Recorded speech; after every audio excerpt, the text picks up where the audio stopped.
माझं नवीनच लग्न झालं होतं. माझी बायको सुमन दिसायला साधारणच होती, पण मी तिला मनापासून स्वीकारलं होतं. कारण खूप वर्षापासून माझं लग्न काही जमतच नव्हतं. पण माझ्या बायकोपेक्षा माझी सासू दिसायला खूप देखणी होती.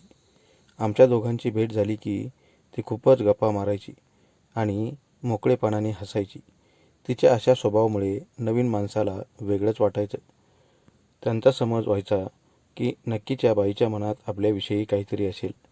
यामुळे मी बऱ्याच वेळा सासूला म्हणालो होतो, मामी, तुम्ही तुमच्या स्वभावात थोडा बदल केला पाहिजे आणि नवीन पुरुषांशी गप्पा मारणे शक्यतो टाळायला पाहिजे.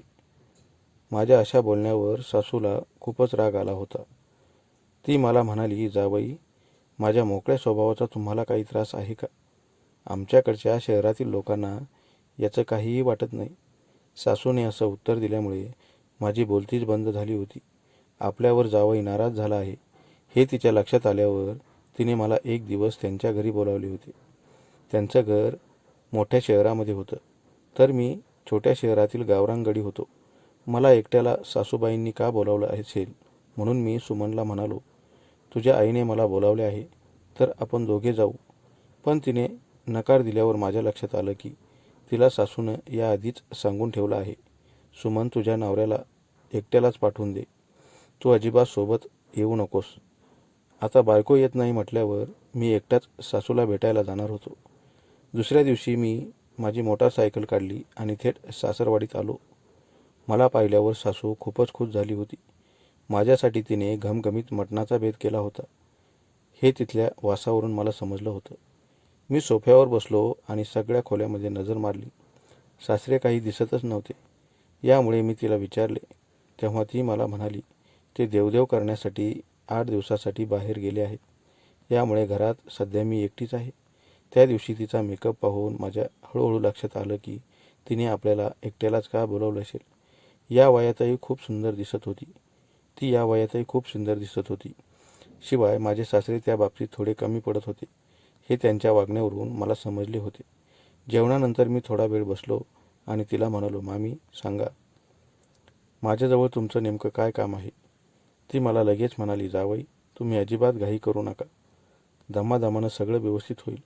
तुम्ही फक्त सकाळपर्यंत थांबा, तुम्हाला सारं कळेल. माझ्याकडून ती एवढी अपेक्षा करते म्हटल्यावर सासरे अजिबातच लक्ष देत नसणार हे माझ्या लक्षात आलं होतं. तिचं हे काम लक्षात आल्यावर मी तिला म्हणालो, मामी, मला लगेच निघावं लागेल. घरी माझं खूप महत्त्वाचं काम आहे. पण काही केल्याने ती काही ऐकतच नव्हती. फक्त एका मुक्कामासाठी ती खूपच आग्रही होती. यामुळे एक मुक्काम तरी मला तिथे करावाच लागणार होता. त्या दिवशी संध्याकाळचे जेवण झाल्यावर तिने मला विचारलं, जावई, मटणाची भाजी कसं काय झाली? मी म्हणालो, एकदम झकास. अहो मामी, तुमच्या मुलीला पण अशी भाजी करायला शिकवा की. ती मला लगेच म्हणाली, तसं नाही जावई, प्रत्येकाच्या हाताची चव ही वेगळीच असते. संध्याकाळ झाल्यावर मी सोफ्याजवळच चटई टाकली आणि तिथेच लोळू लागलो.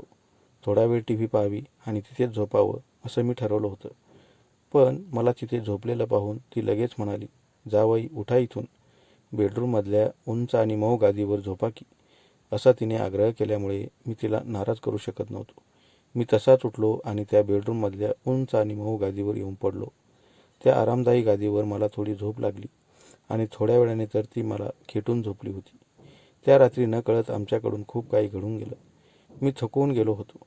सकाळ झाल्यावर मी म्हणालो, मामी, आता सोडा की. खरोखरच गावाकडे मला खूप महत्त्वाचं काम आहे. मी लगेच निघतो आहे. असं म्हणून मी सकाळी चहा पाणी न घेताच थेट माझ्या गावाकडे आलो होतो. ती रात्र मात्र कायम माझ्या स्मरणात राहिली.